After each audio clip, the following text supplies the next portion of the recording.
ሰዓሊና ቀራጺ ራስ በረከት ይባላል። የተገናኘ ነው ለሁለተኛ ጊዜ እየተደረገ ያለው ወራው የብስክሌት ፌስቲቫል ላይ ነውና እንዴት አየኸው? ምን ይመስላል?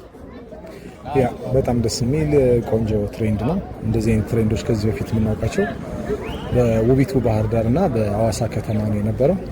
አሁን ደግሞ አዲስ አበባ ሰፊ ከተማ እንደመሆኑ መጠን ማህበረሰቡ አሁን ያለበትን የትራንስፖርት እጥረት አስመልክቶ ራሱን ወደ ብስክሌት ትሬንድ ብቁ የሚያደርግበት የብስክሌት ሰርቪስ የሚጠቀምበት ጊዜ ከመፍጠር ጋር ተያይዞ ለማህበረሰቡ ትልቅ አስተዋጽኦ ማድረግ የሚችል እንደ ስፖርትም እንደ ወጪ ቅነሳም የሚጠቅም ትልቅ ኦፖርቹኒቲ ስለሆነ እኔ አሪፍ ቪዲዮ ነው፣ ቆንጆ ነገር ነው ያየሁት ያለሁት ኢንጆይ ያርገዋለሁ ማለት ነው።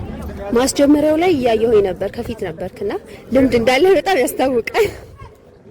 ያው እንግዲህ የውቢቱ ባህር ዳር ልጅ አይደለም እኛ የምንታወቀው እኮ በአንዱ በብስክሌት ሀሳብ አስተያየት ሶስተኛው ላይ አራተኛው ላይ ያለን ስንሄድ ምን ነገሮች ላይ በደንብ ብንሰራ በተለይ የአዲስ አበባ ነዋሪ የሳይክል ልምዱን ማምጣት እንችላለን ብለህ ታስባለህ? ያ እንግዲህ በመጀመሪያ ማመስገን የምፈልገው ጓደኛዬን የዚህን ኢቨንት ፕሮግራም አዘጋጅ የሆነውን ሄኖክን ከልብ ማመስገን እፈልጋለሁ። ከድሮ ጀምሮ አብሮ አደግነን፣ በጣም ጓደኛዬ ነው። ብርቱና ጎበዝ ልጅ ነው።